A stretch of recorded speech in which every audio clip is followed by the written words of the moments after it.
You're 28 years old. You're walking out of a job interview in Columbus, Ohio, 1991, when a guy in an expensive suit waves you over, says his name is Jeffrey Epstein, says he just bought a plane, says he needs a pilot. You're young. You're broke. You're looking at a VIP pass out of flying cargo routes and red-eye charters for the rest of your life.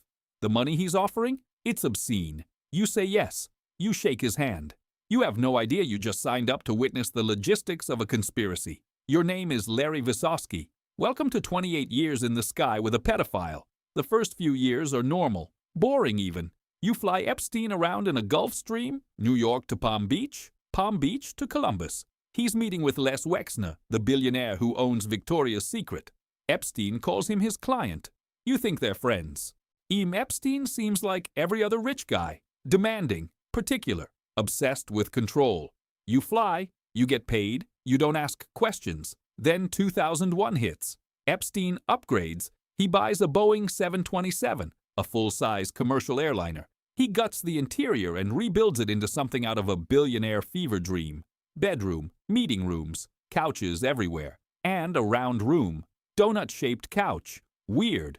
But hey, rich people are weird. You're the chief pilot now. You and David Rogers, the other guy who got hired the same year as you. Rogers is meticulous. The kind of guy who logs everything, not just flight hours, not just fuel. He writes down passenger names, every single one, in his personal logbook. You think it's overkill. He thinks it's smart. Turns out he's building the most incriminating document in modern aviation history.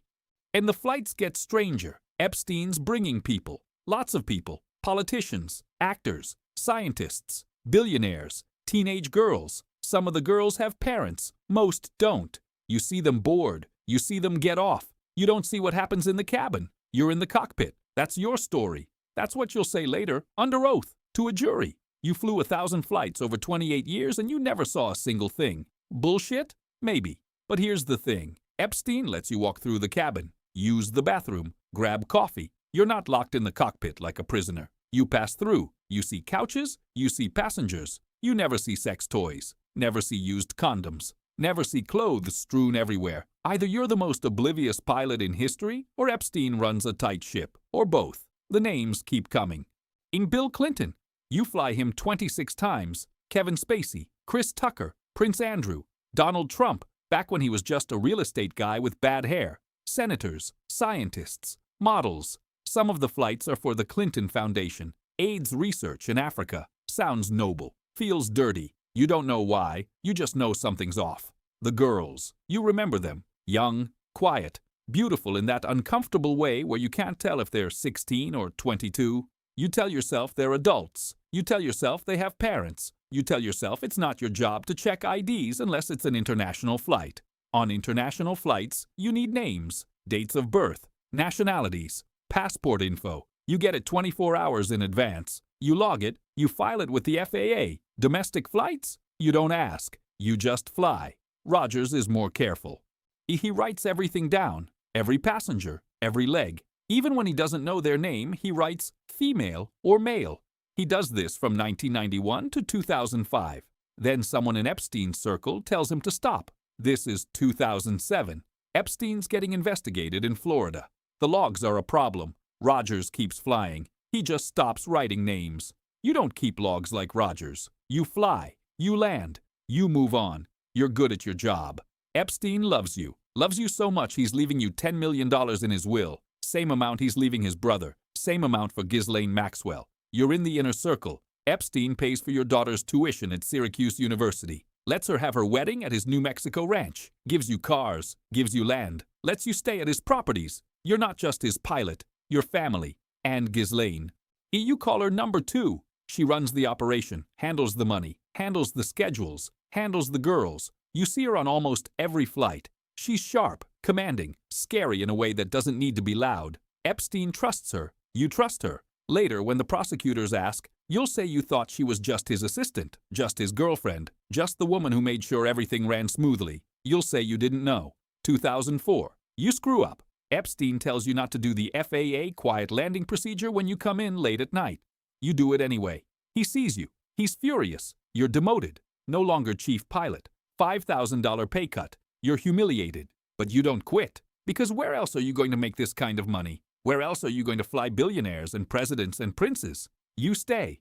Well, you keep flying. You fly Epstein at least once every 4 days. For years. New York, Palm Beach, St. Thomas, the Virgin Islands. That's the gateway to Little St. James, his island. You land at Cyril E. King Airport in St. Thomas. Passengers get off. They take a helicopter or a boat to the island. You don't go.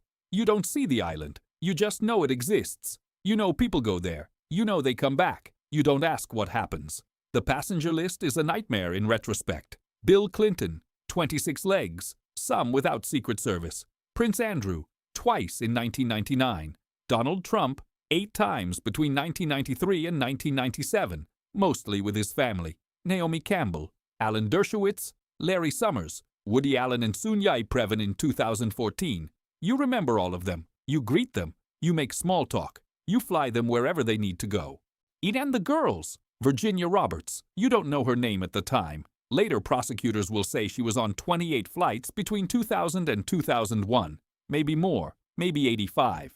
The logs conflict. Rogers wrote some. You flew some. The stories don't line up perfectly. But she was there. On your plane. Multiple times. She was 17 when it started. You'll say under oath you didn't know. You'll say you thought she was an adult. You'll say you never saw her with Epstein, never saw anything inappropriate. There's another girl. Jane. Not her real name. Prosecutors prove she flew 4 times between 1996 and 2001. You don't remember her. Or maybe you do and you're lying. Or maybe you flew so many people over so many years that one teenage girl blurs into another. Either way, when they ask, you say you didn't know she was underage. And you say you didn't know any of them were underage. You say you never saw anything. 2007. Epstein gets charged in Florida, pleads guilty. 2 counts. Procuring a minor for prostitution. You keep flying.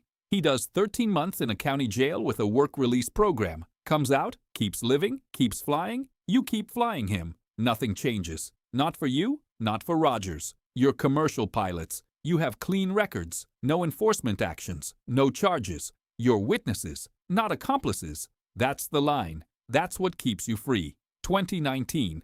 Epstein gets arrested again. This time it's federal. This time it's serious. He's in a Manhattan jail. He's not getting out. You stop flying. It's over. 28 years. 1,000 flights. You wait for the call, the subpoena, the knock on the door. It comes, but not for charges. For testimony. 2021.